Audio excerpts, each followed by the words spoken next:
ఎలా ఉన్నారు అందరూ? ప్రతి ఒక్కరూ బాగుండాలని మనస్ఫూర్తిగా కోరుకుంటూ టాపిక్లోకి మిమ్మల్ని హార్ట్ఫుల్గా ఇన్వైట్ చేస్తున్నాను. ఈరోజు మన టాపిక్ ఏంటంటే విఎఫ్ఎక్స్ అంటే విజువల్ ఎఫెక్ట్స్. దీని గురించి కంప్లీట్గా మీరు తెలుసుకోబోతున్నారు. అంటే నేను ఎక్స్ప్లెయిన్ చేస్తాను, తెలుసుకుంటారో లేదో మీ ఇష్టం.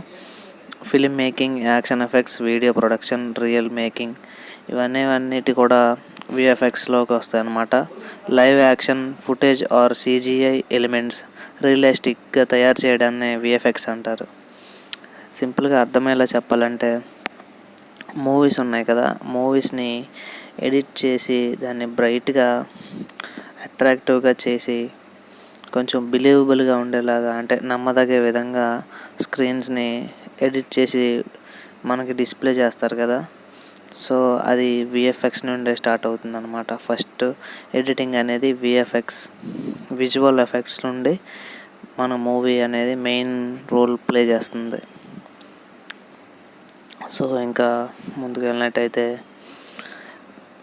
మెయిన్ థింగ్ ఏంటంటే దీంట్లో VFX is taking something fake and make, అంటే కొంచెం అబద్ధం కొంచెం క్రియేట్ చేసింది అనమాట. అబద్ధంతో కూడింది సీన్స్ అన్నీ కూడా వీళ్ళు క్రియేట్ చేస్తారు. అది కూడా ఎలా, అట్లీస్ట్ బిలీవబుల్, కొంచెం నమ్మదగే విధంగా క్రియేట్ చేస్తారన్నమాట. Example props and stunts. అంటే మన త్రిబుల్ ఆర్ మూవీలో ఎన్టీఆర్ గారు చేసే స్టంట్ ఉంటుంది కదా, బైక్ని తన గాల్లోకి ఎగురుతుంది, మీ అందరికీ ఐడియా వచ్చే ఉంటుంది. ఆ స్టంటే కాదు, మినిమం వాళ్ళు రామ్ చరణ్ గారు ఎన్టీఆర్ కలిపి చేసిన స్టంట్స్ అన్నీ కూడా విఎఫ్ఎక్స్ నుండే స్టార్ట్ అయినాయి అన్నమాట. దీంట్లో మెయిన్ యాక్షన్ థింగ్ ఏంటంటే manipulated and the integration of live action. ఈ లైవ్ యాక్షన్ అనేది కూడా రియలిస్టిక్గా ఉండదంట. అండ్ నెక్స్ట్ మెయిన్ మ్యాటర్లోకి వెళ్తే how is VFX used movies.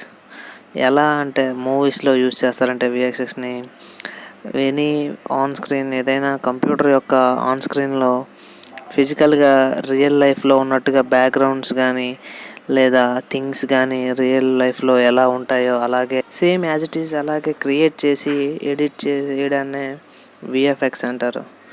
ఇంకో భాషలో చెప్పుకుంటే film makers and environment objects creators and even people that would otherwise be impacted or impossible to plan in the construct of live shot. అంటే మనం inspire అయ్యే విధంగా కంటెంట్ని క్రియేట్ చేయడం అనమాట. దీంట్లో మీకు ఐడియా ఉంటుంది ఏంటంటే మూవీస్లో గ్రీన్ బ్యాక్గ్రౌండ్ వాడతారు కదా, అలా ఎందుకు వాడతారంటే హయ్యర్ రిజల్యూషన్, లూమినోసిటీ, అంటే డే టైమ్ సీన్స్ ఉంటాయి కదా, డే టైమ్ షూట్ చేసే సీన్స్, వాటిని తయారు చేయడానికి గ్రీన్ స్క్రీన్ అనేది చాలా బాగా సెట్ అవుతుంది. ఇంకా అందరు ఎడిటర్లు డైరెక్టర్లు కూడా మంచి డిఎస్ఎల్ఆర్, సోనీ T1 అంటే హై రిజల్యూషన్ కెమెరాలను యూజ్ చేయలేరు కదా.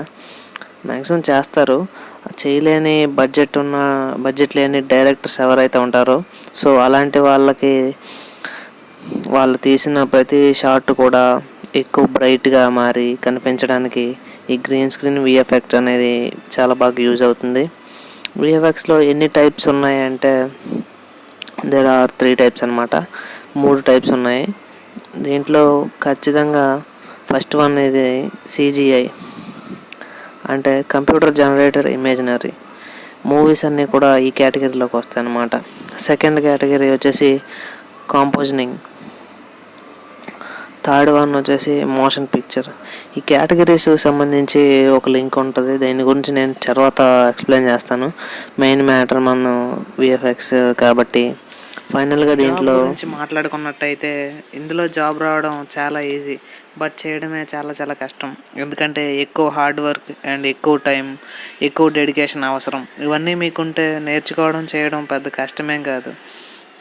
కానీ దీనికి సంబంధించిన విఎఫ్ఎక్స్ స్కూల్ అనేది ఒక పాపులర్ వేలో రన్ అవుతుంది. ఫైనల్గా దీని డిమాండ్ గురించి మాట్లాడుకున్నట్టయితే 10 సంవత్సరాల క్రితం ఇండియాలో 2,50,000 జాబ్స్ ఉన్నప్పుడు కేవలం 2,000 మంది మాత్రమే టాలెంటెడ్ ఎడిటర్లు, మల్టీమీడియా ఆపరేటర్లు ఉన్నారన్నమాట.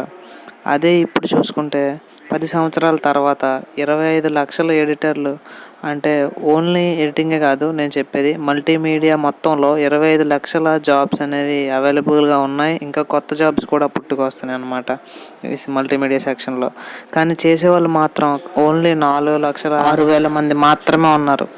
దీన్ని బట్టి డిమాండ్ ఏ రేంజ్లో ఉందో మీరు అర్థం చేసుకోవచ్చు. సో దీంట్లో మాత్రం ఎప్పుడు ఫ్యూచర్ ఉంటుంది. సో ఇది మీకు ఓన్లీ జస్ట్ బేసిక్స్ కూడా చెప్పలేదు, ఇంట్రడక్షన్ ఇచ్చాను అనమాట. సో మరిన్ని పార్ట్స్ కింద నేను విఎఫ్ఎక్స్ని అయితే ఎక్స్ప్లెయిన్ చేయడానికి మీకు ట్రై చేస్తాను. సో నచ్చితే వీడియో గట్టిగా లైక్ అయితే ఇవ్వండి. సో మరిన్ని అప్డేట్స్ కోసం సబ్స్క్రైబ్ చేసుకోండి. సరికొత్త కంటెంట్తో మళ్ళీ మేము ముందుంటా.